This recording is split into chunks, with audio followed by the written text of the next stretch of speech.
Senhoras e senhores, bom dia. Essa história, para mim, vale tanto que eu guardarei eternamente, como está sendo guardada até a presente data.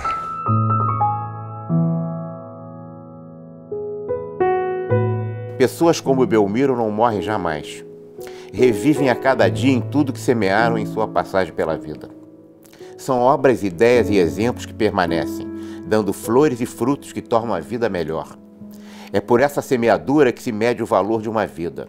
E Belmiro Siqueira sabia que a dádiva da vida, bênção maravilhosa de Deus, só se plenifica quando se vai espalhando pelo caminho as sementes da esperança, do amor e da amizade. Era sábio na simplicidade, profundo na humildade, bondoso na essência, fidalgo na convivência, mestre no exemplo, missionário no coração. Fez da existência um testemunho permanente das ideias nobres e generosas que pregava com todo o otimismo e vitalidade de que era capaz. Fez do ensino uma missão frutífera, formando gerações inteiras em uma visão mais humana do trabalho social. Fez da administração, com seu carisma cativante, o repositório das esperanças milenares de uma vida mais digna e uma humanidade mais feliz. E Sal da Terra fez do amor o sentido mais essencial da existência. É por isso que, amando tão profundamente seu próximo, foi tão profundamente amado por todos que o conheceram. Sua messe é pródiga, sua colheita é farta. A doação de si mesmo aos outros que o alimentava espiritualmente continuará alimentando a todos que um dia foram tocados pela luminosidade que irradiava dadivosamente em torno de si. Mais do que ideias elevadas, mais do que no exemplo coerente, mais do que nas obras significativas, seu legado está no bem que disseminou e no amor que plantou. Fez por merecer todos os adjetivos do mundo, porque soube viver como um ser substantivo. Pouco antes de falecer, instado a reduzir seu frenético ritmo de vida, respondeu: se parar, eu morro, e eu quero morrer vivendo, pois morreu vivendo, e assim como viveu, soube fazer, até a sua morte, um hino à vida com seu profundo sentido missionário. Sabia que estava cumprindo uma missão, até o último alento. Só Deus sabe o seu contentamento por seguir o seu destino até o fim, porque só Deus sabe que, ao enviar Belmiro Siqueira para estar entre nós, estava enviando um embaixador especial e plenipotenciário da alegria de viver, do amor e da esperança. Belmiro Siqueira é um espírito iluminado que não nos deixou, porque sua luz continua em nossos corações. Muito obrigado, Belmiro, por todo o seu amor.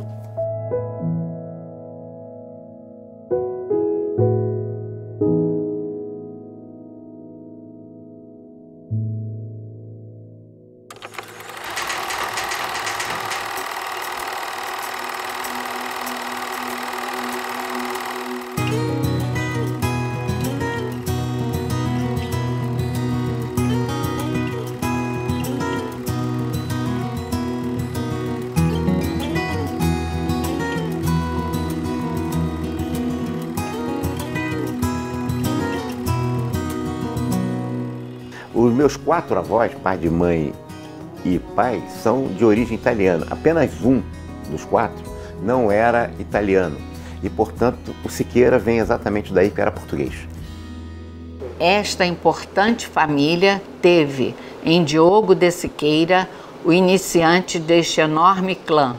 Por ser descendente dos Silva, família predominantemente da corte real, Dom Diogo Siqueira ocupou lugares importantes na administração da Casa Real, guarda das chaves do reino, membro efetivo do Conselho Real, mestre da Ordem de Santa Maria, comendador e grão-mestre da Ordem de Avis.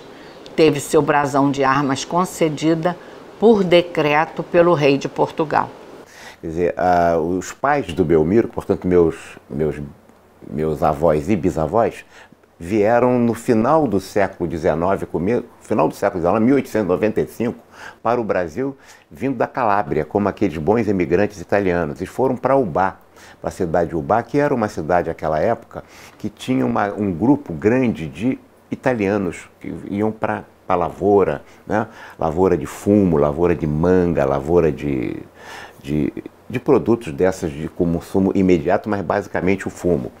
Então eles eram de Ubá da Calábria. A vovó, ela veio para o Brasil nos idos de 1890, tá? Por quê? Porque ela foi a história da escravatura que acabou com a Lei Áurea, né?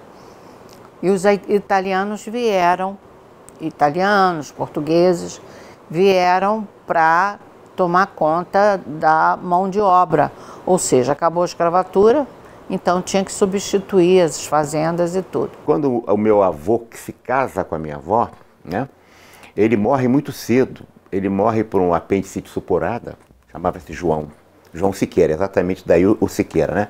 Ele vem de apendicite supurada, morre, e a minha avó tinha 28 anos e 6 filhos.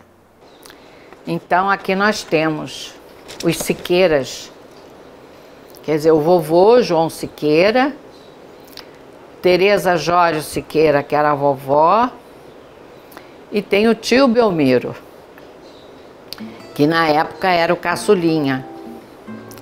Temos o Eurico, temos a Maria Amélia, a Maria Rosa, o Emery e o papai que estava na barriguinha da vovó. O vovô João Siqueira. Depois dessa foto, 3 meses depois ele morreu. A vovó ficou viúva apenas com 5 filhos vivos e um ainda para nascer. Tá? Meu avô morreu de apendicite, de uma hora para outra, e deixou o pessoal mais antigo todo desamparado, vamos dizer assim, porque não tinha nem retaguarda para aguentar o pessoal. Os velhos morreram e a minha avó, a mãe dela e a tia do meu pai, eram as mulheres que tinham que sobreviver. E elas sobreviviam fazendo 2 atividades econômicas, o que mostra o empreendedorismo das velhas italianas. A minha avó, que era nascida na Itália e registrada aqui como brasileira. Eles fizeram uma quitanda na cidade de Ubá, onde eles vendiam, né, produtos relacionados à quitanda, e eram também, eles davam comida, como é que chama? Aquela pensão, tipo pensão, comida pronta, para a cadeia da cidade de Ubá. Para poder sustentar os filhos, assim criaram todos os filhos e formaram todos os 6 filhos assim.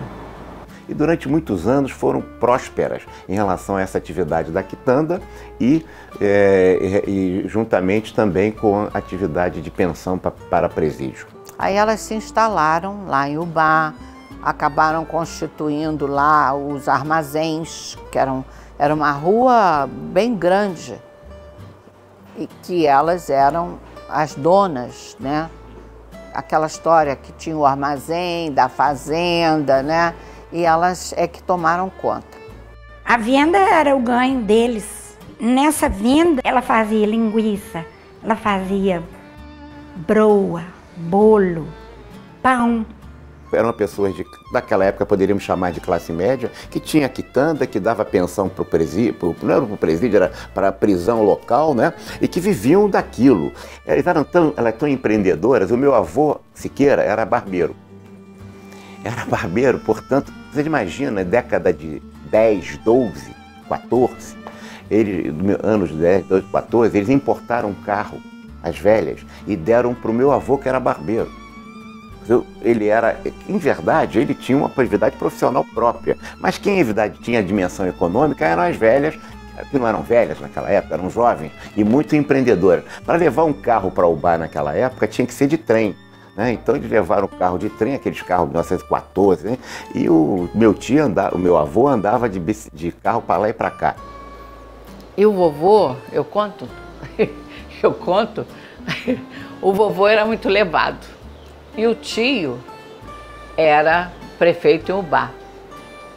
E ele, o que ele fez? O primeiro carro, que chamamos de Ford Bigode, que era um Ford, ele comprou. E aí ele enchia o carro de mulher e a vovó, com um rolo de pastel, correr atrás dele para dar cabo das mulheres.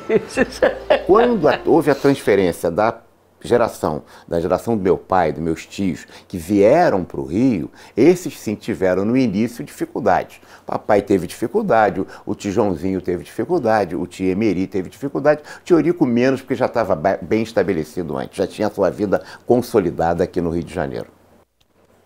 Essa foi a circunstância, assim, essa é a origem deles, basicamente.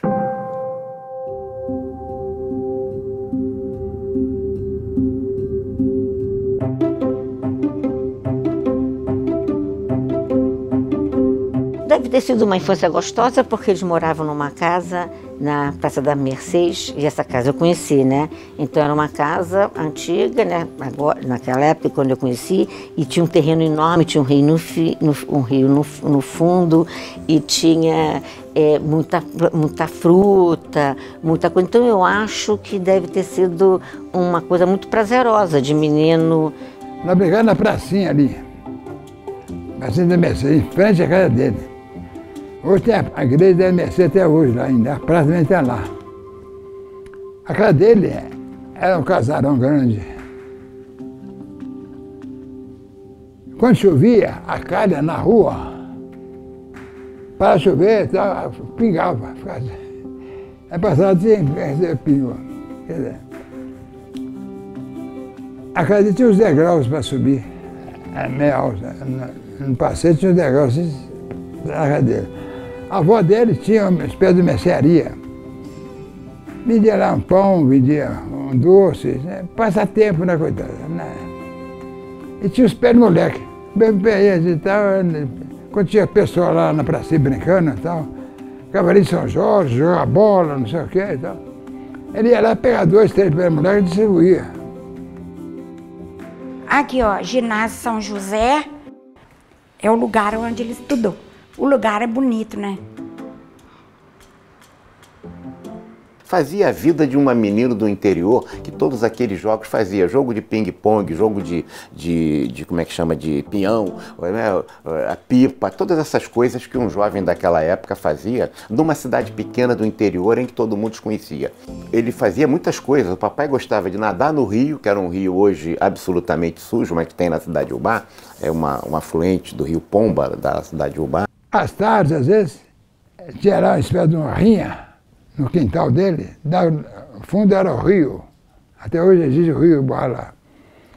E lá tinha uma espécie de um rinque, batia boxe, entendeu? Brincadeira e tal, mas ia divertindo. O Belmiro me sugeriu que queria me ensinar a lutar boxe, coisa que eu nem sabia o que era. E ele já tinha as luvas dele, comprei uma luva, íamos para a casa dele, situada ali na Praça das Mercedes. Ele punha uma corda, como se fosse um ringue, e nós ficávamos lutando. Ele ainda me ensinava: aguarda sua cara, não é seu rosto não, sua cara. E fazia esse gesto comigo. E eu aprendendo o gesto, às vezes ele parava para me pôr a mão como eu tinha que fazer. Uma atrás, outra na frente. Uma para proteger a frente, outra embaixo. Entendeu? O que escandalizava a cidade de Ubá, imagina, uma cidade conservadora no interior de Minas, nos anos 30, é que ele andava de bicicleta com ela no quadro. Eles eram namorados apenas. Então ela tinha 13, 14 anos de idade, ele tinha mais 2 do que ela, né? 16, 17 anos, andando de bicicleta na cidade. Eu sei porque muitos me falaram isso.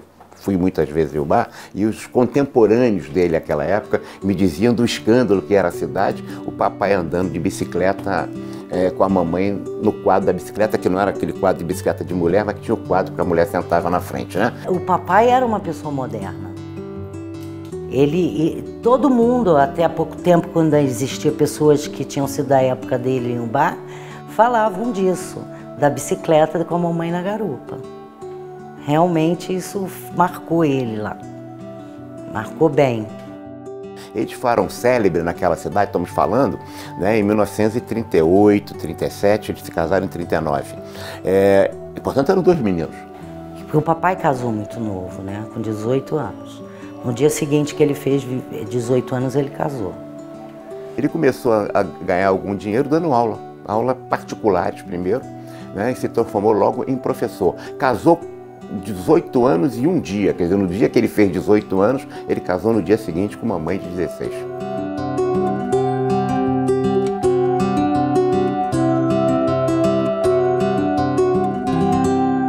Por que o papai acabou vindo para o Rio? Ele passou a ser professor do colégio, da escola de nível médio que existia em Umbá. Eu acho que o colégio Raul Soares, que chamava-se. E esse colégio ele era professor de matemática, né? Gostava de matemática e dava aula de matemática muito jovem. Já casado com a minha mãe, tinha o quê? Uns 20 anos. E ele dava aula quando ele foi escolhido para ninfo da turma. E o prefeito da cidade queria que o senador Levindo Coelho fosse o patrono, o paraninfo da turma, não o professor. E o Tiorico, vendo aquilo, ele acabou fazendo um discurso no cinema local, subiu lá e falou, não sei o quê, e chegou para o papai e falou, você vai para o Rio para fazer a sua vida, porque o prefeito lá e o diretor da escola diziam que não podia ser paraninfo um professor de um terno só. Claro, ele era um professor casado, humilde, nesse sentido, não tinha muitas rendas, né? Mas ele tinha só um terno, então ele só dava aula com aquele terno. Então, isso acabou fazendo com que ele viesse para Ubá, onde a minha mãe ficou com meu irmão lá. Papai veio para cá em 42, fez 19 concursos, passou em primeiro lugar em todos. Qualquer concurso que aparecia, ele fazia. Pegou logo um emprego, porque ele tinha que sustentar a família também, né? Aí o papai tem uma pleurisia, que naquela época era uma doença muito grave.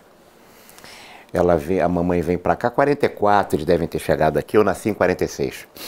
E o papai ficou uns 9 meses muito doente, tinha que tirar a água do pulmão com a injeção, né? Era uma coisa de cama completamente. Foi quando ele ficou estudando e fez algumas traduções. Uma tradução conhecida que ele fez foi da área normalmente texto de estatística, a que ele se dedicava.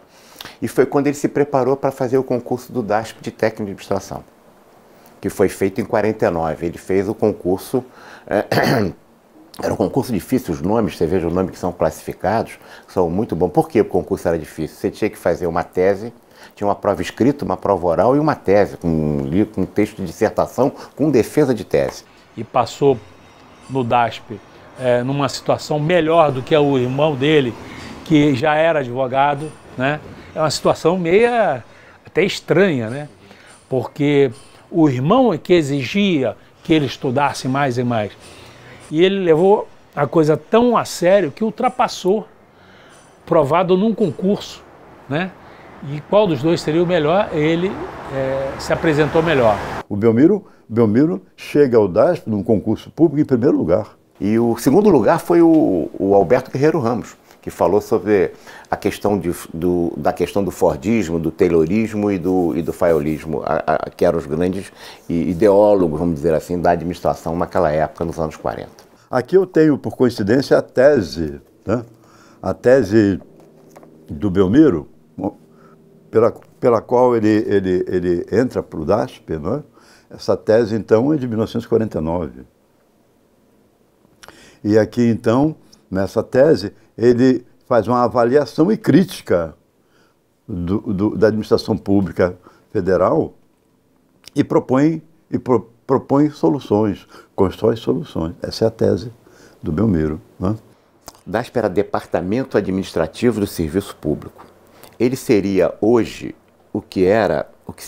ele seria hoje o que é o Ministério da Administração inteiro, o Ministério do Planejamento inteiro e algumas funções do Ministério da Fazenda. Portanto, era o órgão mais poderoso da área da administração pública. Foi um instrumento, o instituto que o Getúlio se valeu para fazer a modernização do Estado brasileiro. Qualquer modelo, veja só, conceptual de organização, ele tinha tão somente estrutura e tecnologia. o segmento humano não aparece ainda, era estrutura e tecnologia.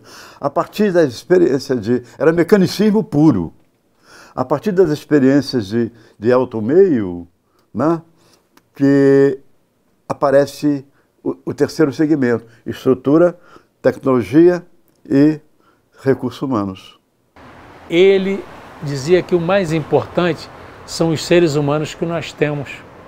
E aí esses seres humanos é que nós temos que valorizar. Não é a matemática, não são os resultados de um sucesso, é o ser humano que conseguiu fazer com que aquilo fosse sucesso. Veja só, o DASP é criado em 1938, já com o cargo de técnico de administração.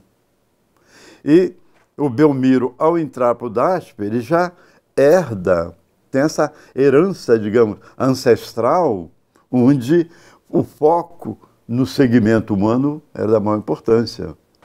Numa época onde que já existiam os doutores, os mestres, né? Os pós-doutores, pós-mestres e tal, no mundo inteiro, não só aqui, mas no mundo inteiro. Então, a capacidade do ser humano, ele mostrou, você vence você mesmo a hora que você quiser, mas você tem que querer. Poucas pessoas no país tiveram a antevisão do acerto. Belmiro foi um homem que pensou muito antes da sua década e pensou para as décadas futuras.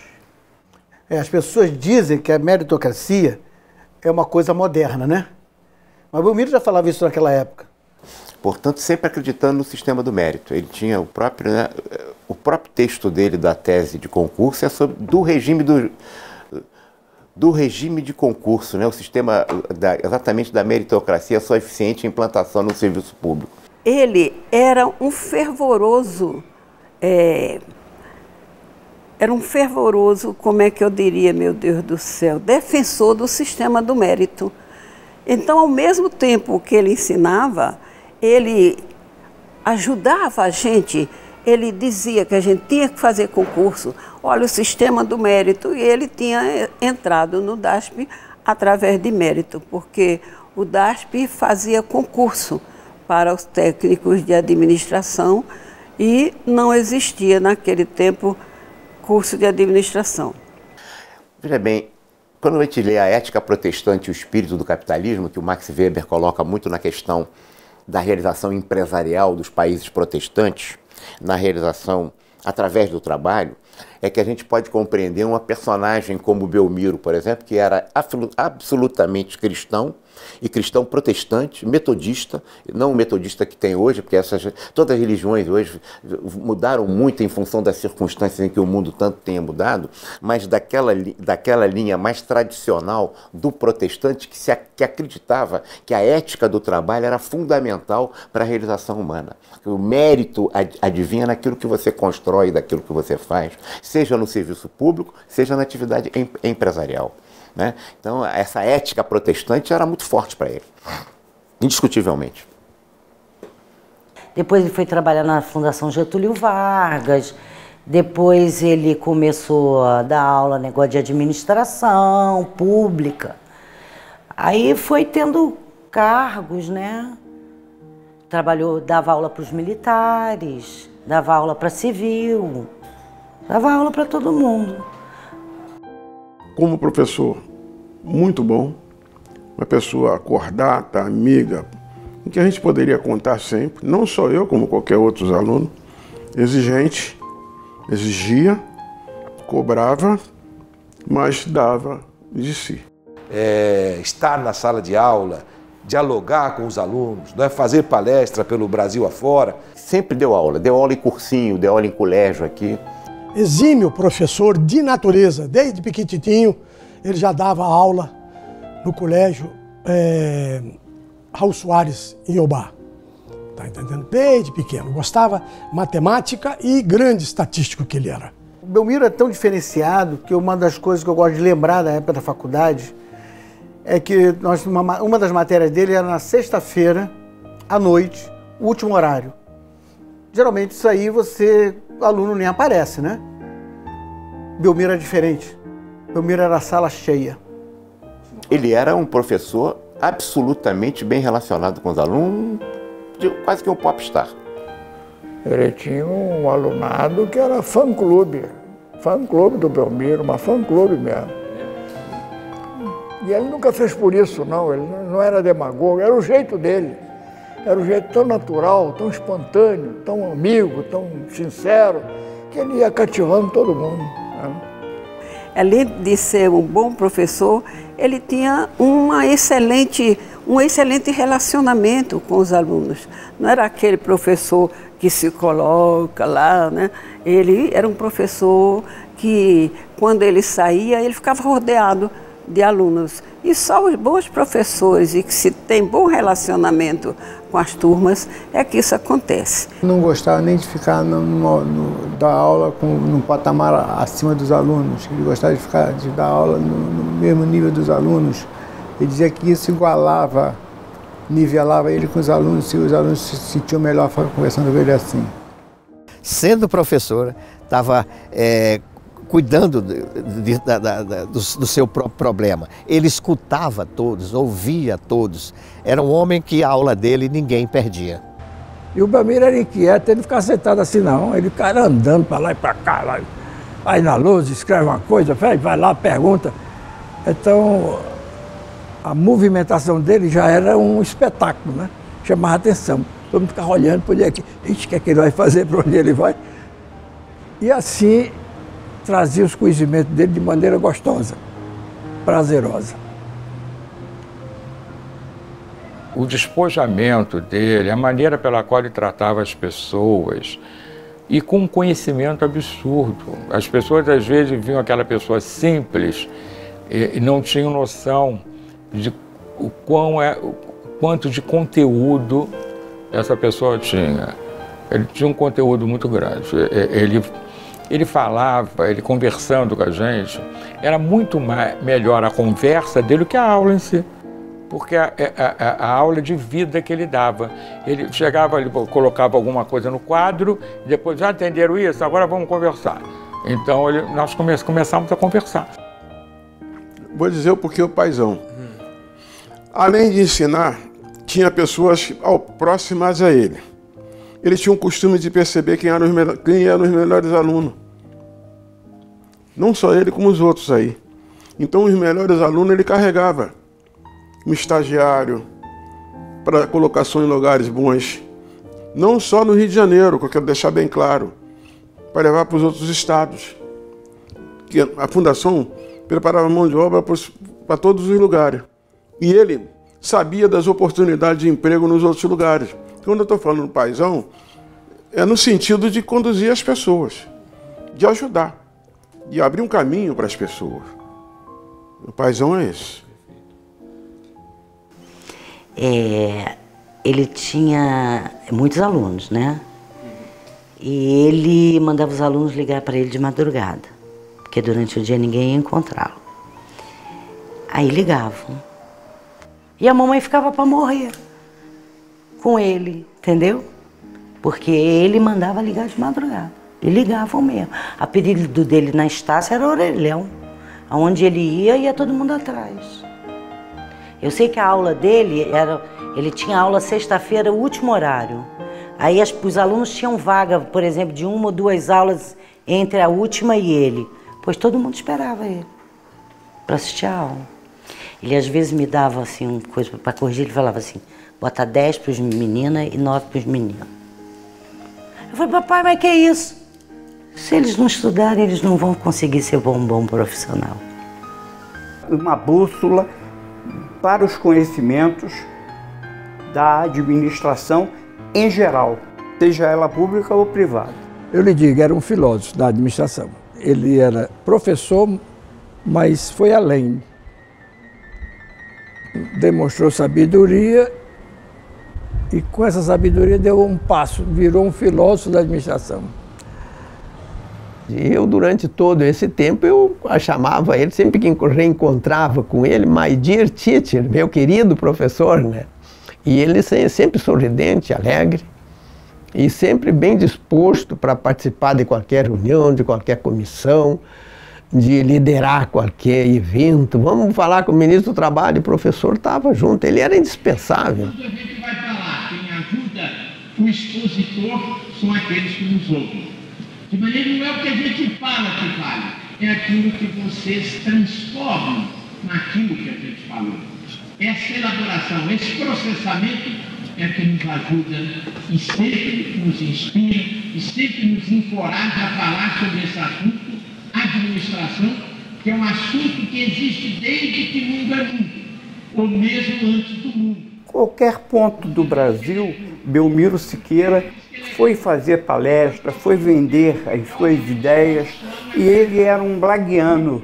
Ele conseguia atrair multidões com matéria de peso, quer dizer, matérias que poderiam não ser de interesse do grande público, mas ele conseguia, pelo seu jeito de conduzir as conferências, as suas palestras, as suas aulas, com total sintonia entre o público que ouvia e ele que transmitia as informações naquela oportunidade. Enchia os auditórios e ninguém queria acabar essas palestras, porque ele tinha esse dom de falar bem, de ouvir, de dizer as coisas que os alunos entendiam, transmitir a sabedoria dele com informações assim simples do dia a dia, que o alunado percebia e gostava, ficava feliz. Poxa, eu vou ser administrador, cara, que beleza, a administração vai fazer tanta coisa boa. Lá na minha escola foi um sucesso notável, eu acho que o professor saiu muito feliz, eu também, mas as que eu testemunhei sempre era um sucesso. Ele teve uma participação ativa. Eu não conheço ninguém que tenha feito o maior número de palestras, conferências, colóquios, simpósios, do que Belmiro Siqueira. Aonde eu chegava, em qualquer ponto do Brasil, para participar de um congresso, tal, estava lá inserido como debatedor, como apresentador ou como conferencista, Belmiro Siqueira. Porque ele era descontraído, ele colocava as teorias, os conceitos, de uma forma extremamente agradável, né? Não era uma palestra show, como nós vemos hoje, mas era uma palestra de interação entre ele e aqueles que o estavam ouvindo. Tanto para estudantes como para profissionais, era apaixonante ver como ele envolvia as plateias com as quais ele se comunicava. Ele era muito demandado. Então, além dos encontros, ele ia dar palestra nos regionais, as associações de administradores, ele era muito convocado, ele era um arauto da profissão. Então tinha um evento em Caxias do Sul, chamava o professor Belmiro. Tinha um evento em Espírito Santo, chamava o professor Belmiro. Então, em toda parte, ele estava dando palestra. Era o palestrante nato. Aonde ele estava, não precisava dar com antecedência o convite para ele falar. Se apresentasse a oportunidade, ele tivesse, professor, dá uma palestra aqui, ele na hora mesmo ele já saía falando. Mais uma vez, eu, presidente da Fundação Escola do Serviço Público, nós queremos fazer um ciclo sobre burocracia. Eu sempre trabalhei muito, eu pessoalmente, com a questão de teatro, cinema e cultura, literatura, usando para administração. Nós queremos fazer um tema sobre burocracia. Levamos o presidente da Shell, convidamos um cômico famoso, ele naquela época muito famoso no Rio, estava com peça de teatro no Teatro Manchete, para fazer piada sobre burocracia, e o Belmiro ia fechar falando sobre burocracia no serviço público. O Ivair, presidente da Shell, falou muito bem da burocracia numa multinacional de uma empresa de ponta, e aí chegou o cômico para poder quebrar. O cômico contou 1, 2, 3 piadas e depois começou a fazer todo mundo rir, mas que não tinha nada a ver com a burocracia. Ele contou parte do show dele que ele estava fazendo na Teatro Manchete. Me deixou muito constrangido. E no final ele falou o seguinte: eu não sabia que tinha que fazer palestra de piada de burocracia. É claro que ele sabia, a gente tinha combinado tudo, estava pagando a ele até inclusive. Mas ele não sabia, ele não se preparou, claro que ele não se preparou. Aí foi falar o Belmiro. E aí, o Belmiro deve ter falado uns 40 minutos sem parar, contando piada, sem parar de burocracia. Ficou uma coisa, eu não precisei falar nada, eu ia dar uma bronca no cara depois, como coordenador.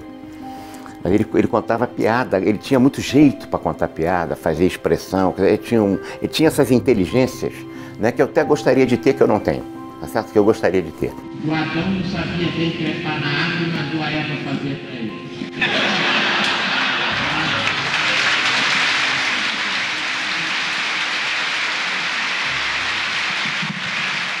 Veja que ele tinha uma personalidade de se relacionar com pessoas as mais distintas, né? Não tinha preconceitos, se dava bem com as pessoas em geral. Então, um homem desse era realmente acima do tempo dele, à frente do tempo dele. E essa questão do amor ao próximo, que para mim é o mais forte. É o mais forte traço que eu já vi em alguém. Eu nunca vi do papai levantar a voz. Para mim, mesmo quando eu brigava, ele falou assim, filha, eu falava, papai, você está protegendo fulano. Minha filha, a gente tem que proteger os fracos. Proteger os fortes não tem graça. A outra questão é a gentileza. Como Belmiro era uma pessoa gentil, afável, amigo das pessoas, e se você conversasse com ele, você ficava cativado com a sua conversa, com a sua espontaneidade, um baixinho, né? Alegre, nunca estava triste, e sempre realmente disposto a ouvir as pessoas, que é uma das coisas que as pessoas hoje não fazem. Elas querem mais falar do que ouvir. Descontraído, leve, engraçado, nunca competiu, nunca entregou, nunca fez coisa nenhuma, nunca participou de grupelhos, de grupinhos, né? Ele sempre foi um homem superior a tudo isso e sempre passou por cima dessas pequenas mesquinharias da vida que nunca, parecia que não atingiam. Se batiam nele, ricochetava e ia embora. Ele nunca participou disso. Muito sério, honestíssimo, tá? Eu não tenho o que te dizer. Eu, às vezes, tinha, como é que se diz, que fazer certas coisas de controles e tudo mais, e eu pedia a opinião dele. Tipo, o que tem que fazer nisso? Não, faz assim, assim é que é o certo. Não tem nada de errado, pode fazer assim. E essa era a honestidade que ele empregava para todos nós, sobrinhos e filhos dele, que trabalharam também diretamente com ele. Ele era um perfil, assim, uma pessoa conciliadora, agregadora, uma pessoa que estava sempre alegre, disponível. E ele dizia mesmo que ele era um cara entusiasmado da nossa profissão, que tudo, então ele nunca faltava às reuniões, estava sempre presente, nunca rejeitava um convite para dar uma palestra, e ele dizia que ele tinha muito entusiasmo. E ele dizia assim, ter entusiasmo, meu filho, é ter Deus dentro de si. Mas uma pessoa carismática, conciliador, talvez fosse o seu maior papel. Sempre nas grandes discussões que aconteciam lá, acirradas discussões, quando ele intervinha era para conciliar, para moderar, para dar um encaminhamento mais conciliador entre as partes e que chegasse a um denominador comum. Isso eu presenciei e o admirei muito por esse gesto. Claro que ele tinha 25 anos mais do que eu, mas eu continuava aprendendo essas lições. O Belmiro sempre procurou aparar as arestas, sempre procurou se relacionar com todos, sem exceção. O Belmiro, por verdadeiro que a gente queira ser, ele era querido do contínuo ao dirigente maior. Todos, sem exceção. Ele tinha uma figura, ele representava uma figura muito querida por todos. Todos.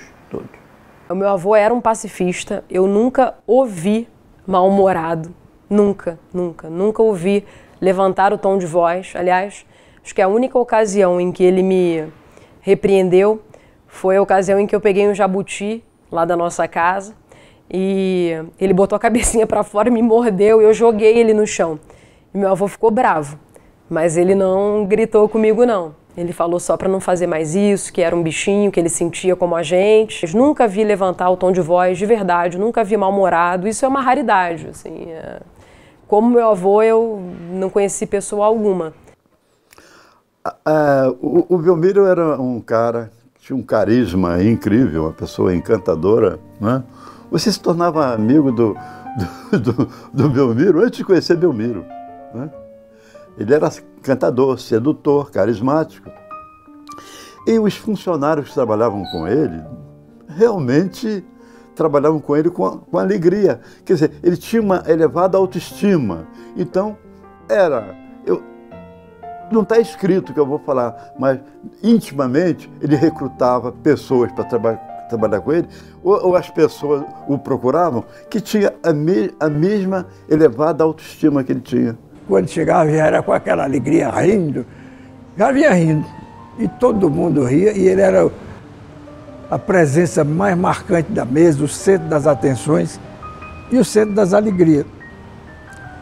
E eu nunca vi o Belmiro com raiva, ou exasperado, ou dizendo, não tem solução, não vou fazer. Ele ria. Quando o negócio esquentava, ele ria. E isso acalmava a gente. A pessoa está rindo, então tá bom o negócio. Os medos, as dores, o Belmiro, não sei onde é que ele botava. Devia ter uma sacolinha lá que ele jogava dentro. Não mostrava para ninguém, só abria para ele próprio. Porque ele só mostrava alegria, vinha de um trabalho duro, não mostrava cansaço, não mostrava irritação e sempre tinha histórias gostosas para contar. Então essa pessoa cativou todo mundo. E às vezes nós viajando aqui pelo interior, passava num Belvedere, né? E ele diz o seguinte, veja isso, o meu nome é um Belvedere, é uma bela vista, porque Belmiro, Bel quer dizer belo, miro é olhar. Eu tenho um belo olhar no nome. E este belo olhar que eu tenho no nome me ajuda a trazer otimismo para dentro de mim. Ele não era formal, um homem formal. Ele chegava com a gravata sempre caída no meio do pescoço, quase nunca usava gravata em ordem, compreende? E sempre afobado, sempre correndo de um lado para o outro. Era uma figura incrível do Belmiro. Vou te contar um lance. Uma vez o príncipe do Japão, alguma coisa assim, veio aqui no Brasil. O papai foi convidado, que o papai ia receber a maior condecoração que um brasileiro ganha. Que acho que é medalha Barão do Rio Branco, alguma coisa assim. Que eu até dei essa medalha para o conselho.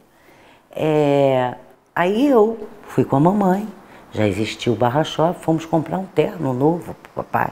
Um sapato, uma gravata, uma camisa. Aí ele não deixou a gente ir. Queria ninguém, porque ele não queria nunca a gente no meio. Aí passou na televisão. Quando a gente olha, o papai com sapato cavalo de aço, que ele na época que era moda, ele gostava de andar com o pé assim, que era a característica dele. E com o terno velho, com a gravata toda, recebendo o prêmio. Tava nem aí, nem aí. Realmente, é isso mesmo. Ele era bem formal mesmo, entendeu? Era aquele cara que de vez em quando estava em sala de aula, por exemplo, né? Com a gravata aberta, meia aberta, a camisa aberta, bem à vontade, aquele paletó bem que ele se sentisse à vontade, nada de ficar preso. E aí, num certo momento, ele metia a mão no bolso e tirava um lanche. Ele corria, ele trabalhava o dia inteiro. Não, preciso comer alguma coisa. Então, no bolso dele podia ter um lanche dele, uma maçãzinha. Sentava na calçada e comia a maçã. Não dava tempo para comer. E andava com o colarinho e as gravatas tudo tortas, etc. Ele não ligava para isso. A tia Hebe tinha o maior esmero com ele. O maior carinho, a tia Hebe. Mas ele não ligava não, ele sentava no meio da sarjeta e comia a maçã. Estou com fome, vou comer. Dentro do carro dele tinha tudo quanto é tipo de comida. Para ele não parar de trabalhar. Um baluarte, vou falar assim. E realmente, hoje eu cheguei a essa conclusão. Ele não era normal. Papai não era um ser humano normal. Não era. Por exemplo, se ele estava na rua, ele fechava os outros, porque ele andava a 10, né? Lendo jornal.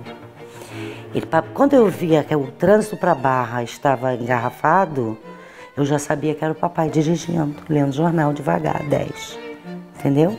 Aí o povo passava, buzinava, ele buzinava também.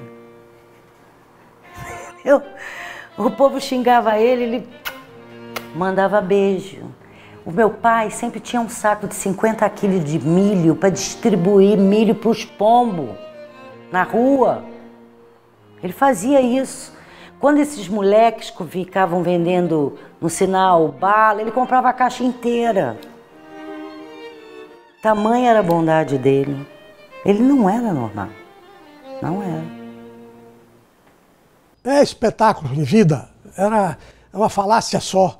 Entrava rindo, saía sorrindo, não tinha constrangimento, às vezes até com problemas de doença, né? Porque as pessoas carregam dentro de você uma certa parte dolorosa da doença. E ele estava sempre alegre, comunicável, meu Deus, e falava que a vida era uma constante. E em nome do amor, acho que não convém vocês falarem isso que eu vou falar agora. Tudo era permitido. Não convém vocês gravarem isso aí, não. Ele falou isso numa reunião e deu uma ressonância meio complicada isso lá. Em nome do amor, tudo era permitido. E tinha ministros e tudo mais nessa época, nessa falácia que ele falou. Vocês querem que eu fale da intimidade dele? Fora disso, posso falar. Claro, até porque outros conheceram. O papai chegou um momento em que ele tinha uma segunda mulher, de verdade. Era um homem daquela época, ele tinha, que era uma administradora do Correios, com quem nos eventos as pessoas não entendiam bem, quer dizer, porque a minha mãe não ia muito a esses lugares, ele ia sempre com ela. E eu convivia isso com absoluta tranquilidade. Nunca enchi o saco dele e era muito amigo dela. Chamava-se Nadir Batista Figueiredo. Viveu muitos anos com ela. Certamente foi o amor da velhice dele. Nadir Batista de Figueiredo. Uma mulher formidável. E como é que eu ficava isso com relação à minha mãe, né? Não tinha, eu não sentia, isso não atrapalhou nunca a vida dele com a minha mãe, mas tinha. Uns 3 anos mais velha que ele. Foi um negócio, talvez, de uns 15 anos. E sempre. No final ele era presidente do conselho e ia com ela. As pessoas pensavam que era a mulher dele, pensavam que era a minha mãe. Muitos pensavam, imagina algumas saias justas que eu tive. Veja como é que eu ficava nessa... Eu ficava na minha, não tinha nenhum problema. Eu nunca tive dificuldades com isso, porque ele nunca teve qualquer perda de relacionamento que eu percebesse, né? Com clareza, claro, com a minha mãe. Ao contrário. Ao contrário. Mas tinha esse relacionamento, sim. Acho que isso as minhas irmãs não sabem, nem conheceram ela. Eu conheci muito bem. Eu e Judo, que era minha mulher. Conhecemos bem, quer dizer, a gente ia para as coisas do conselho, ela estava junto sempre, não tinha problema nenhum. No começo ele ficava atrapalhado, porque era um cara... Mas depois ele viu que eu não estava que eu não tinha problema de encarar essa realidade, que era uma realidade humana, rapaz, que, veja, isso não me fazia absolutamente, não tinha nada de humilhação, pelo contrário, era uma coisa absolutamente não. E eu não ia fazer uma intriga, vou ficar o quê? Destratar uma senhora que tratava ele muito bem, que eu sabia que gostava dela, que eu via, era natural. Falar de Belmiro é falar de humanidade, de candura, de doçura, de generosidade. Ele tinha uma generosidade de doação, de simplicidade. Tinha uma frase que me marcou sempre muito. Tudo que acontece comigo é para o meu bem, mesmo quando é ruim. Isso é o típico de uma pessoa que olha a vida com aspectos, né, da questão positiva, que isso não é que eu posso tomar uma cacarecada, né, mas foi para o meu bem, isso vai melhorar amanhã, eu vou sair dessa, ou isso foi para eu aprender alguma coisa. Ele tinha essa compreensão desse lado, que é uma perspectiva bastante positiva da vida. A preocupação dele com todos. Quem quer que pedisse socorro ou até pedisse ajuda, porque ele era um aglutinador, né? Ele era uma pessoa de realmente, a família não era só os filhos e a mulher, eram os sobrinhos, todos. Eu casei contra a vontade dos meus pais, porque eu ainda sou do tempo em que a filha era prometida para um primo. Então, a minha mãe, com a irmã dela mais velha, que tinha um filho, fizeram um pacto de que eu casaria com o filho dela. Mas não nasceu nenhum amor mesmo, era só primo e prima. E eu conheci o meu marido, que já estava, como diz a história, eram 10 anos mais velho do que eu. E ele, nos encantamos, né? E ele então não queria, papai e mamãe não queria. Tio Belmiro entrou para ser o padrinho. Foi aí que ele assumiu a dianteira. Meu pai e minha mãe não foram ao casamento, porque eu estava casando contra a vontade. Fui abençoada, mas eles não foram. E tio Belmiro então assumiu o lugar do papai e mamãe. Ele com a tia Hebe. Entendeu? Era uma criatura realmente que estava sempre buscando saber se estava tudo bem, se precisava de alguma coisa. E, como diz a história, deu as rédeas e nós fomos em frente. No dia que eu casei, eu subindo a escada do Outeiro da Glória, ele virou para mim e falou assim: olha, dá tempo ainda da gente voltar. Porque se você seguir em frente, não vai dar tempo. Aí você vai ter que aguentar. Agora dá tempo da gente voltar. Eu falei, pai, eu já estava meio arrependida. Ele virou, eu falei, pai, mas como é que eu vou largar esse povo todo aí, seus amigos todos aí? Eles querem a festa, eles vão comer, a festa rola e nós vamos embora. Olha como eu me arrependo de não ter feito isso. Realmente, foi o único conselho assim que ele falou que eu podia voltar para trás. Burrice que eu fiz na vida. Mas são coisas que tem que acontecer, eu tinha que passar por isso, tudo que eu passei. E hoje tive a sorte de ser filha do Belmiro, porque isso é uma sorte, não é qualquer um. E acima de tudo, o mais forte era a alegria e a serenidade. Ele tinha uma coisa que eu acho que é a maior qualidade. Se você tem serenidade, você consegue ter liberdade. Porque a serenidade é uma qualidade fundamental no ser humano. Você ser sereno, isso te dá o equilíbrio, te dá a capacidade de desfrutar da liberdade, né? Se você não tem serenidade, você não consegue usar e desfrutar da liberdade. Ele sabia ser sereno. Mas eu acho que o mais caracterizava o papai era o amor ao próximo. Ele tinha um sobrinho que pintava e bordava com ele, pois ele era apaixonado por esse sobrinho. Esse sobrinho explorava ele, fazia o diabo. Mas ele lá.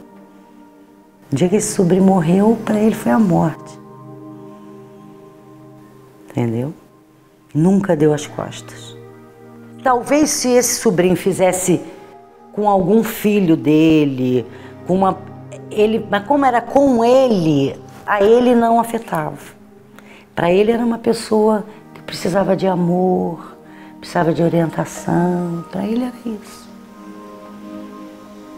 O meu marido mesmo fez um monte de coisa errada com meu pai e o meu pai continuava ajudando ele. Ele sabia que o meu marido não era fluxicheira, mas ele nunca deu as costas. Porque você não conhece, você espera isso de um santo, você espera isso de um padre, de um pastor, de uma freira. Você não espera isso de um cidadão do mundo, cara.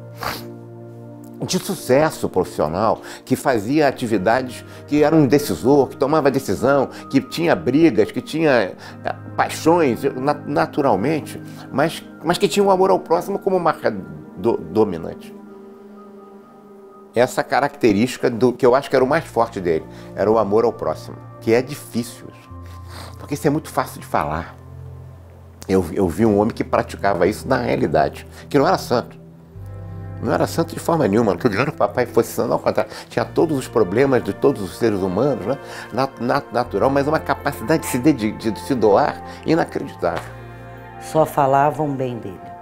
Eu nunca ouvi ninguém falar mal.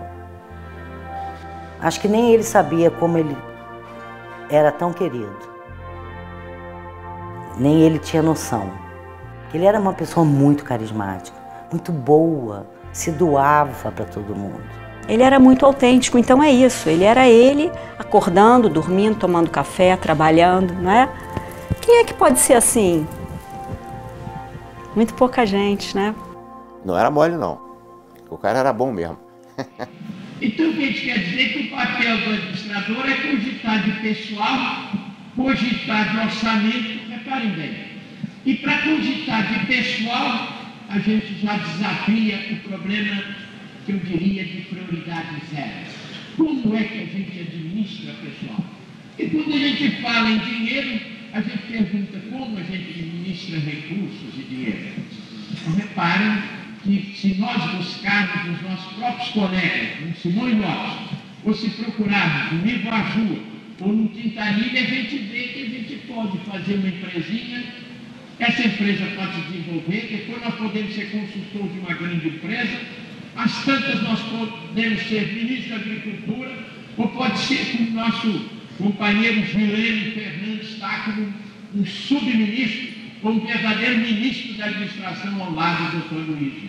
Então o administrador pode ir, tem que aquele que vai cuidar da microempresa, da pequena empresa, da média empresa, da grande empresa, da empresa particular, da empresa estatal, e a nossa responsabilidade é muito grande. A história está aí, né, para comprovar, né? Ele foi, sem dúvida nenhuma, um dos principais articuladores, né, para que nós tivéssemos a nossa regulamentação profissional, a lei e o decreto. Eu diria que nenhuma outra pessoa teve tanta influência nisso quanto Belmiro Siqueira. Mas ele encabeçou o movimento para regulamentação da profissão de administrador. Na época ele era diretor-geral do DASP, né, que era o Departamento de Administração de Pessoal do Serviço Público, quer dizer, um cargo muito importante, e ele sempre atuou muito na área de recursos humanos, né, e lá ele teve essa condição de poder reunir o grupo, inclusive usando as próprias dependências do DASP, né, e começaram então esse grupo começou então a pleitear e apresentar, né, ao mesmo tempo, um projeto de lei para a criação e regulamentação da profissão de administrador. O pessoal do DASP, como ele era originário do DASP, já tinha um saber muito profundo do que era realmente a profissão do administrador. Ele já exercitava funções, né, de uma profissão não regulamentada. Então, ele deu a base deu as condições para se regulamentar a profissão. Até porque havia uma intimidade muito grande entre um profissional do DASP, o cara da norma administrativa, com a norma legal. Elas estão muito próximas, né? A relação dele com os órgãos governamentais, a relação dele com o Congresso Nacional também, o respeito que ele tinha como um profissional competente, um profissional que as suas afirmações davam uma base para que tivéssemos uma profissão regulamentada, né? E lutou, né? Leva a campo. Influenciou congressistas. Tinha outro elemento dentro do DASP, que a essa altura já era deputado federal, o Guerreiro Ramos, né? E que foi a partir desse grupo que pensou a nova profissão, alimentou o Guerreiro Ramos para a elaboração do texto legal, né? Que aí já é com o Congresso Nacional, né?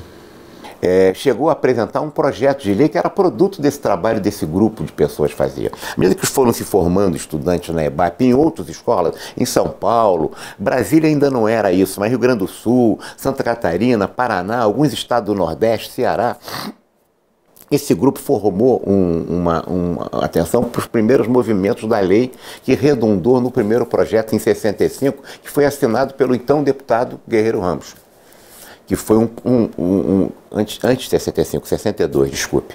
Então, olha, nós temos que ter uma profissão. Não existia a profissão de administrador. Então, vamos criar a profissão de administrador. Era técnico de administração no começo. E a figura está lá, o Belmiro, está lá ele impulsionando todo o pensamento, buscando soluções. Após a Lei 4769, trabalhou muito na regulamentação da profissão, no projeto de regulamentação da profissão. Tem um trabalho muito grande dele, muita gente esquece de falar isso, mas, por exemplo, saiu a lei e tinha que ter um regulamento, é um decreto. Esse decreto, se eu não me engano, de 67, trabalhou muito nisso, na parte de regulamentação da lei. Foi bom lembrar, porque é o tipo da coisa que escapa, mas ele trabalhou muito nisso. Então, veja, como diretor-geral do DASP, ele teve um papel fulcral nessa questão das regulamentações e do início da profissão. E essa profissão regulamentada, ela trouxe uma contribuição positiva para o nosso país e ainda hoje nós estamos nos beneficiando dos reflexos dessa legislação que regulamentou a profissão de administração e de administrador no Brasil. Para consagrar isso, realizar isso e transformar a ideia em algo concreto, saindo do mundo das ideias de Platão. O administrador pode, através de pesquisa, identificar um problema, enunciar esse problema, coletar, aturar, apresentar, interpretar dados e fatos sobre esse problema e resolvê-lo conscientemente, com uma participação de todos os interessados. E aí vem o primeiro conselho. O conselho funcionou primeiro no Ministério do Trabalho aqui, Conselho Federal. Era uma sala no Ministério do Trabalho. Quando em 69 se cria, 68, 17 de janeiro de 68, se cria a resolução número 2 de 17 de janeiro, que cria os conselhos regionais, os 10, o Conselho Regional do Rio também foi para o Ministério do Trabalho. Ele não entrou no sistema porque ele não podia quando foi criado o sistema, porque era o diretor-geral do DASP. Ele era o ministro, vamos dizer assim, porque aquele cargo era ministro de Estado. É difícil a gente perceber isso hoje, mas é como se fosse o ministro da administração, né? Ele não podia exercer um cargo de conselho sendo o diretor-geral do DASP, ministro da administração. Mas depois de 76, ele nunca teve afastado do sistema. Ele ficou até falecer. Belmiro foi, assim, uma pessoa que arranjou a primeira sala para a gente trabalhar. A primeira sala como? Onde hoje, no antigo Ministério do Trabalho, ao lado do Ministério da Fazenda, numa sala, num subsolo. Ele arranjou umas mesas e arranjou 3 máquinas. Uma Triumph, uma Underwood e uma outra terceira que eu não sei o nome, uma de carro grande. Não só isso, mas arranjou papel, tem fita, que na época as máquinas, o mínimo para a gente começar a trabalhar. Por que o mínimo para a gente conseguir trabalhar? Que cada pessoa que tinha que se registrar tinha que abrir um processo com o nome da pessoa, com todos os dados, para que isso depois se transformasse em processo e fosse levado ao conhecimento dos conselheiros. E aí houve uma intervenção. Vivíamos no regime militar. E o regime militar fez a intervenção no sistema, nossos conselhos, nos 10. De 69 até 76. Então, portanto, foi uma longa intervenção. Em 76, o papai já não era do DASP, estava fora do governo, concorreu pelo Rio de Janeiro. Ganhou a eleição aqui pelo Rio e foi conselheiro eleito em 76. E esse grupo, logo a seguir, final de 76, 77, 76, houve uma nova intervenção, mas só que o ministro Arnaldo Prieto, que era o ministro do Trabalho, onde o sistema era vinculado àquela época, hoje deixou de ser, mas antigamente era vinculado ao Ministério do Trabalho. Ele fez uma intervenção, só que ele nomeou como interventores os próprios eleitos. Então, você tem um período, o nosso sistema profissional vive de intervenção de 69 até 81. Isso é uma coisa que não é discutida nem é falada. E você corta um lapso da história e ignora e afunda e joga na lata do lixo uma questão que foi fundamental. Foi por isso que o Belmiro, por exemplo, ficou de conselheiro de 76 a 82. E nós chegamos a 85, 86, foi deliberado instalar um regional em cada estado. E o professor Belmiro participou da instalação do primeiro, através de uma assembleia de presidentes que foi feita em Sergipe. Em Sergipe, que em Aracaju foi instalado lá o primeiro regional. Depois foi instalado em Alagoas, Rio Grande do Norte, aí começaram as instalações dos conselhos, de um conselho regional em cada estado. E e colaborando nos conselhos regionais, participando das reuniões, tudo, buscando cada vez mais identificar e defender e construir a nossa profissão, a profissão do administrador. No plenário, ele se comportava sempre de forma muito humilde e também, assim, ele gostava muito de ouvir cada um dos conselheiros. Então, quando o conselheiro se manifestava sobre qualquer assunto de interesse da profissão, do sistema, sobre um processo também de fiscalização, ele sempre ouvia o relato do conselheiro muito atentamente e depois é que ele emitia a opinião, sempre assim, com muita fundamentação pelo conhecimento vasto que ele tinha sobre todos os assuntos, né? Então ele se manifestava e dava ali a conclusão do assunto, submetendo em seguida a aprovação do plenário, né? Mas sempre com muito respeito com os demais colegas, né? E, enfim, ele tinha uma forma de conduzir o plenário, uma forma firme e, ao mesmo tempo, descontraída, sabe? A última eleição dele, ele ganhou com uma votação espetacular aqui no Rio,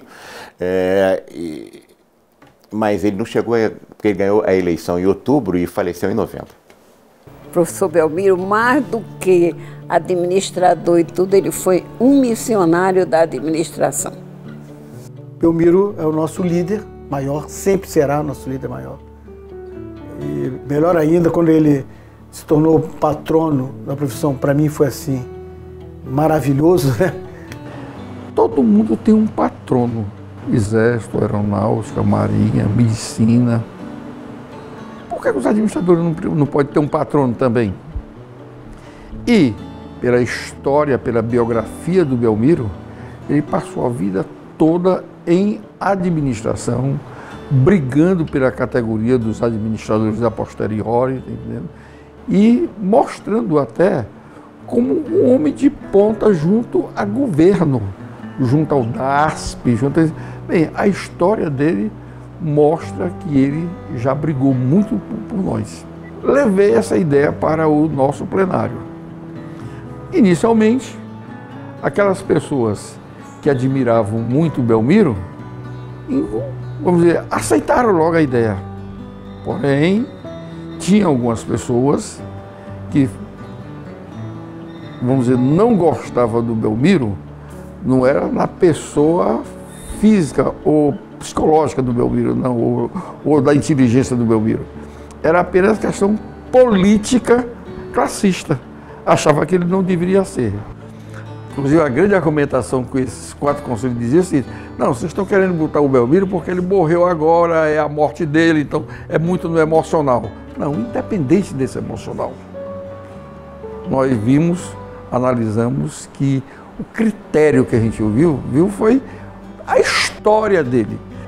Como, vamos dizer, militância de categoria e de administração, trabalhou, se destacou como o Belmiro. Um debate numa categoria que já estava ampliando o número de conselhos, tudo, através das assembleias de presidente, dos EMBRAS, né? Então começou já aquele debate, né, na categoria, já começou em 87. Ele faleceu em fins de 86.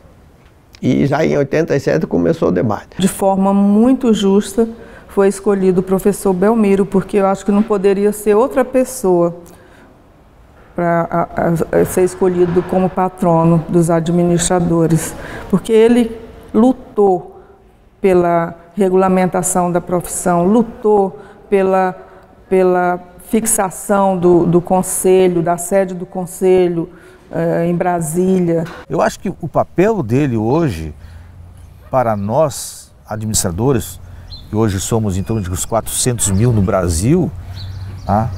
E o papel que nós desempenhamos como profissionais foi muito forte, muito relevante. Tá? Ou seja, vamos lá, o Belmiro para nós era o nosso pai da administração brasileira. Então eu digo assim, hoje a profissão dos administradores deve muito a esse estágio que se encontra hoje, deve muito ao trabalho também do professor Belmiro. Ninguém faz nada sozinho, mas ele era muito agregador, muito conciliador, muito disponível, muito disposto. Ele, na sua simplicidade, na sua forma de viver, na sua forma de ser, ele realmente optou pelo trabalho e deixar o legado no trabalho. E por isso, realmente, tá? Isso, inclusive, eu posso dizer, afirmar com toda segurança. E também uma pessoa que tinha um objetivo de vida exatamente no sentido de valorizar a ciência da administração no Brasil. Então, eu acho que isso ajudou muito na construção dessa profissão, não tem a menor dúvida. E eu acho que não é errado dizer que ele é o guru da administração. Ele se tornou o ícone dos administradores, o ícone da profissão. Eu não tenho a menor dúvida disso. E divulgando a profissão, fez um trabalho generoso, sacrifício pessoal dele. Mas hoje ele é lembrado do Brasil inteiro como patrono dos administradores. E não vai ter outro patrono, é o Belmiro Siqueira mesmo, merecidamente.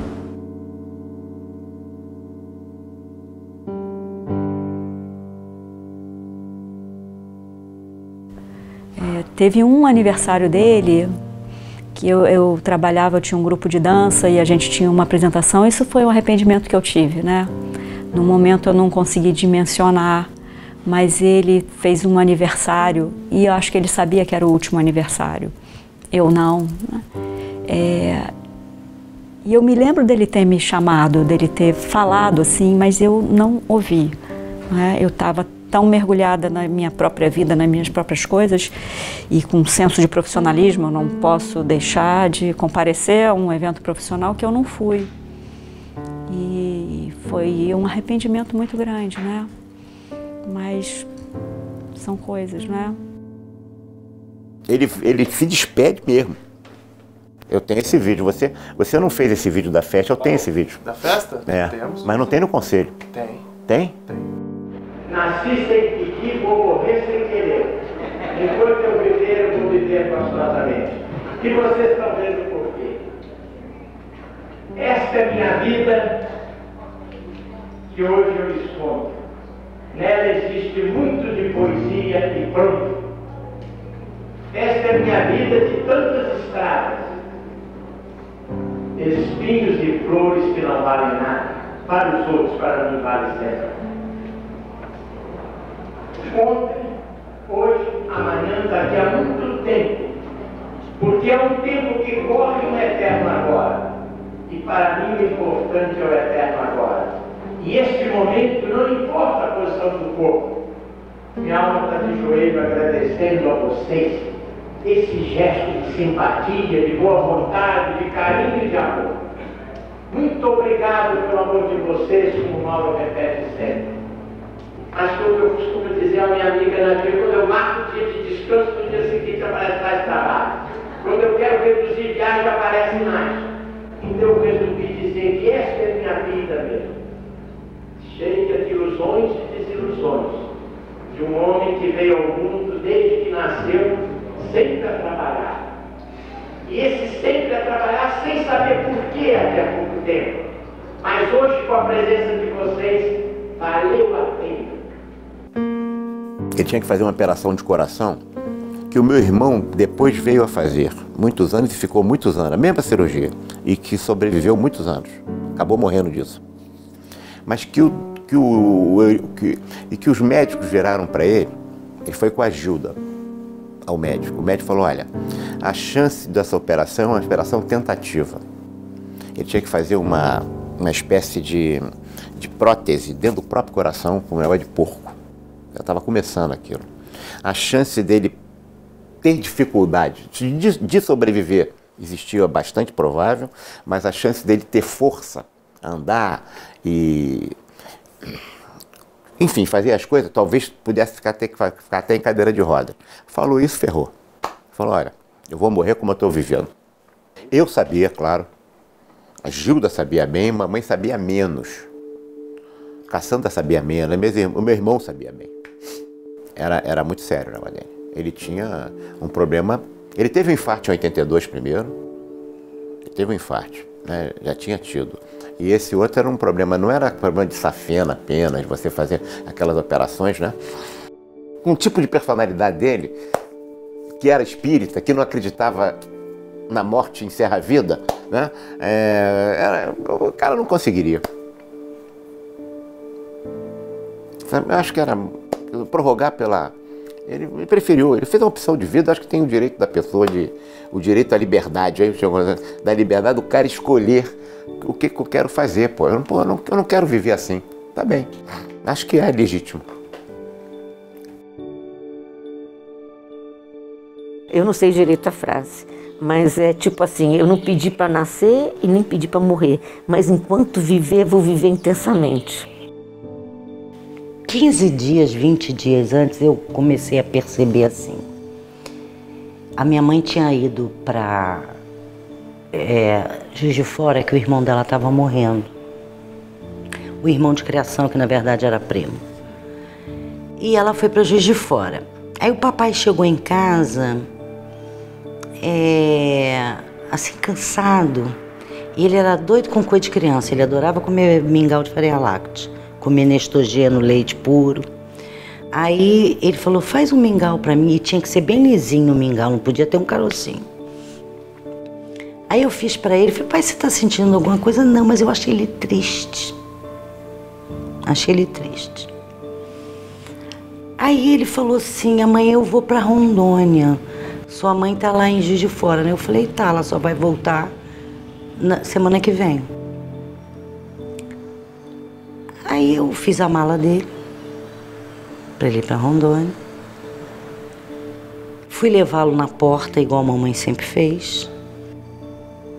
Eu achei ele profundamente triste. Profundamente. Falei, pai, você está sentindo alguma coisa? Estou te achando... Não, minha filha, estou cansado. Foi a única coisa que ele me falou. Mas ele se despediu de mim como se ele soubesse que ele não voltava. Me abraçou, me beijou. Falou assim, dia 1º eu não vou estar aqui, ainda me deu o dinheiro que ele me dava. E eu falei, pai, você não está bem, não quer que o Salvador vá levar o senhor lá? Não, não quero não, estou bem, só estou cansado. E dali ele não voltou mais. E ele foi saindo na rua e virando para trás e me dando tchau, e mandando beijo para mim. Isso eu não me esqueço nunca. Foi um negócio que... difícil. E dali ele não voltou mais.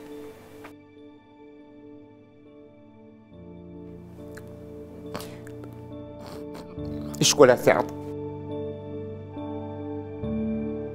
Claro, porque se você vai perder uma qualidade de vida, um cara que gostava de viver, aí o cara, de repente, tem uma perspectiva para viver mais 1 ou 2 anos. O cara ter uma perspectiva de não poder, de ter problema de cansaço, de respiração, de não poder fazer o que faria, ele preferiu continuar o pé no acelerador. A Rondônia, eu fui chamado para fazer a palestra, eu ia junto, eu era presidente do Conselho do Rio. O presidente lá me chamou, eu falei, olha, não faz isso com meu pai, rapaz, ele não pode ir a isso. Ele saiu daqui, às vezes ele me matava de cansaço. Ele saiu daqui, foi a Brasília, falou com o Aloysio Alves, falou com o Rafael, que ele trabalhava, pegou um avião, foi para Rondônia, deu a palestra. Às 2 horas da manhã ele ia pegar o avião. Estava indo para o aeroporto da base para voltar para o Rio, sem dormir. Morreu na estrada, no hospital da base.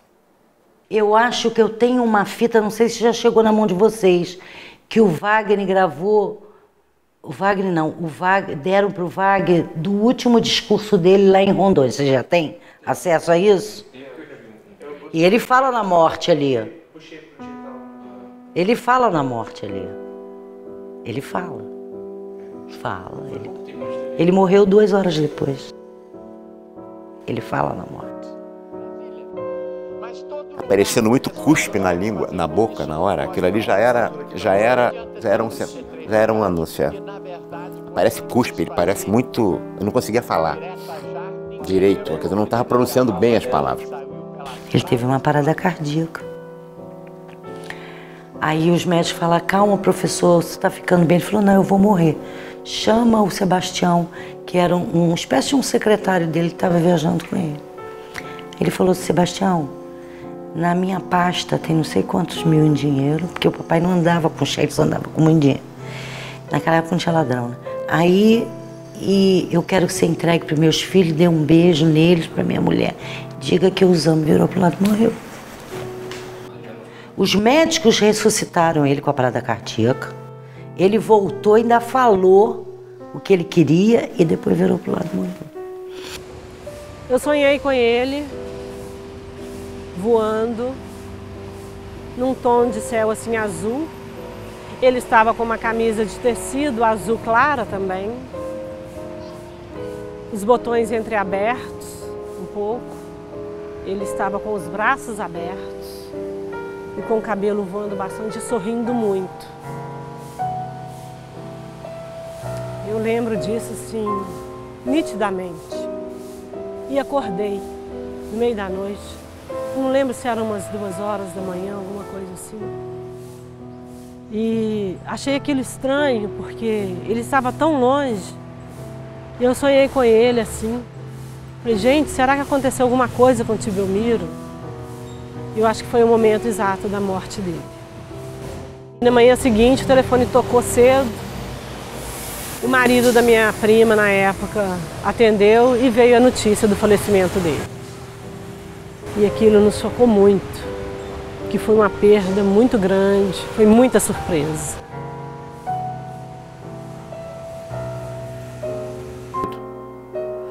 Foi um sábado. Ele morreu de sexta para sábado.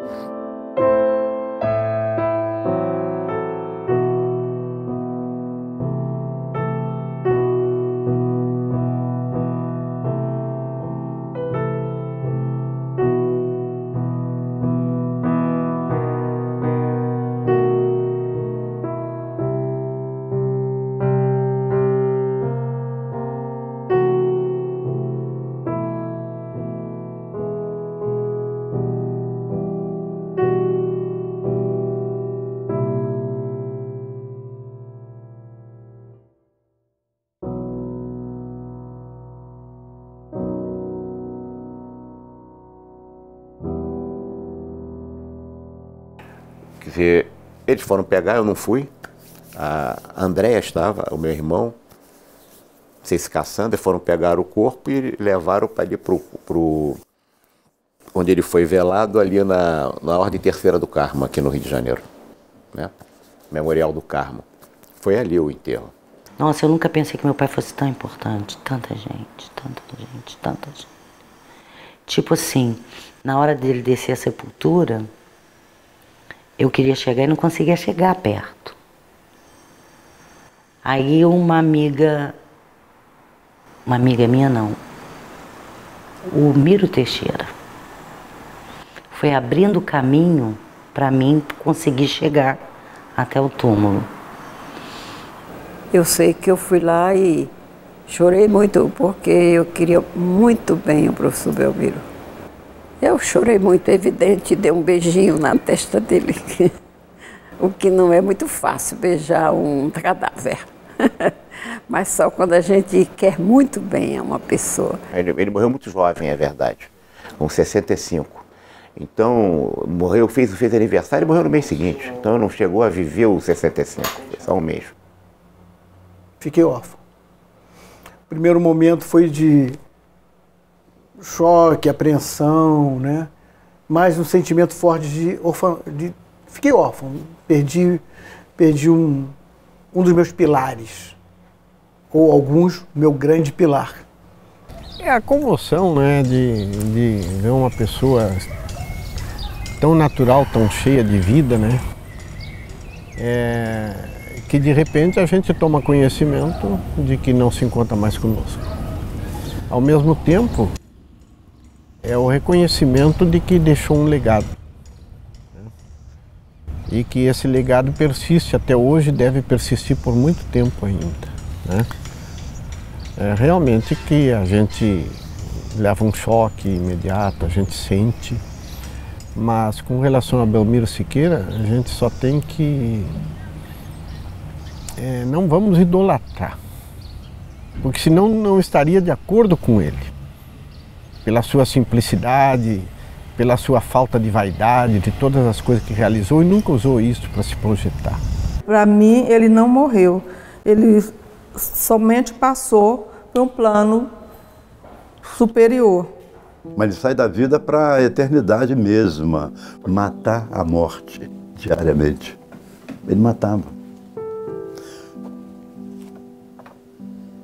Com o carisma dele, com a energia dele, com a sedução dele. Uma perda que não vai se... não tem o que vai substituir a imagem dele junto a nós. A forma dele ser, o que ele foi, o que ele representava para nós, acabou ali.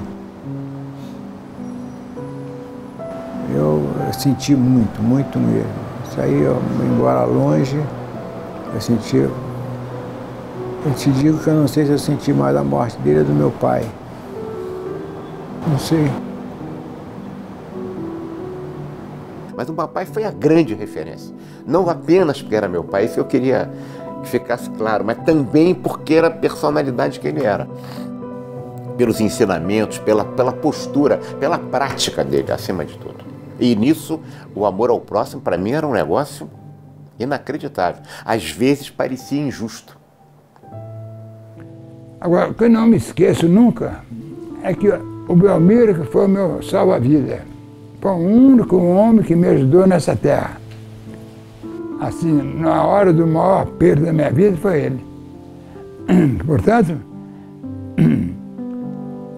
devo a ele muita obrigação, muito, mas muita mesmo. Que Deus ilumine a alma dele, o espírito dele, onde estiver. Às vezes, quando eu estou com um problema assim, específico, eu, brincando, eu digo, Belmiro, me ajuda aí, rapaz. Dá uma luzinha aí. Ele diga, ele ajuda. Eu acabo encontrando. Ele acalma a gente, você fica mais calmo e começa a encontrar o caminho. Dá até vontade de chorar, cara, de alegria, né? Claro, dá até vontade de chorar. Quando a gente lembra uma pessoa dessa. Eu acho que essa minha reação demonstra que ele representar para mim, viu?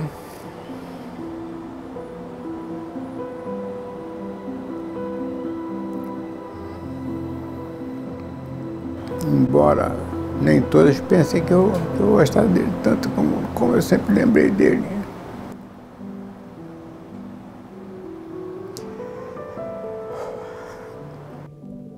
Falar dele, se eu tivesse que falar numa palavra, seria afetividade. Eu nunca... Meu avô tinha uma naturalidade e a sensação que eu tinha é que tudo que ele falava, pode parecer piegas isso, né?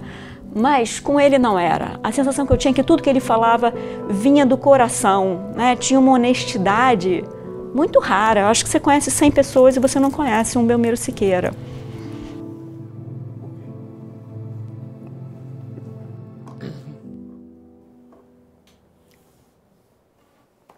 Eu diria porque ele diz assim, ajudar os bons... Ajudar os bons não é vantagem, é obrigação. Tem que ajudar os maus. Quem não presta, ele tem que melhorar. Eu não consigo ser assim. Lição, um amor ao próximo muito forte. Nessa batalha, eu estou vivendo aqui até hoje. Graças a Deus e graças ao Belmiro, mais ninguém. Foi os dois que me ajudaram muito mesmo. Mas demais. Belmiro foi, para mim, mais que pai.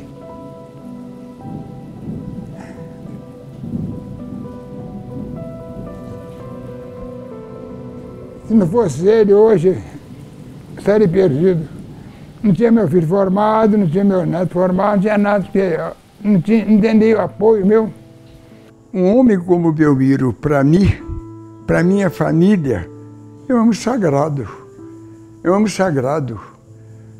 Homens sagrados são esses que são humanos, esses que são justos, esses que fazem pelo outro quando tem o seu direito.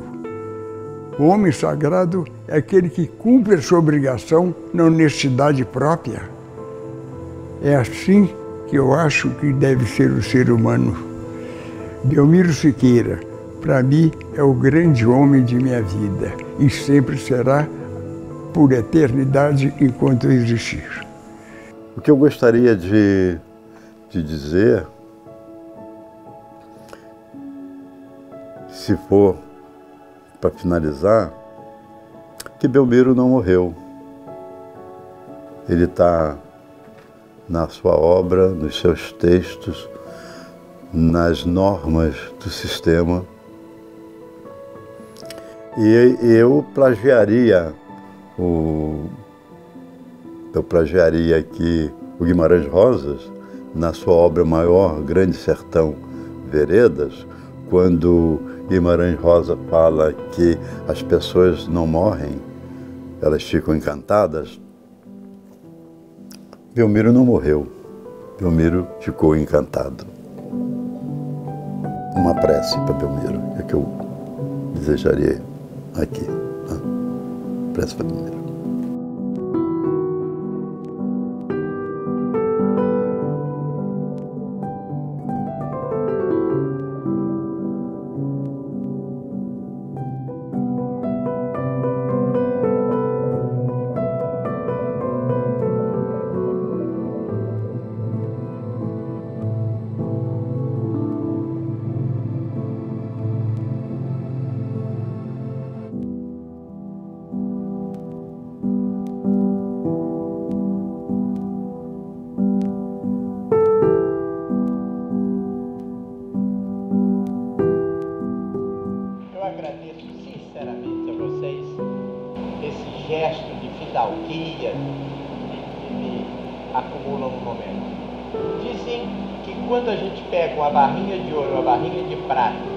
Uma na outra e leva um microscópio eletrônico Philips para ver o que acontece, no meio da prata tem partículas de ouro e no meio do ouro tem partículas de prata. Mesmo se diz hoje em termos dos agrupamentos humanos.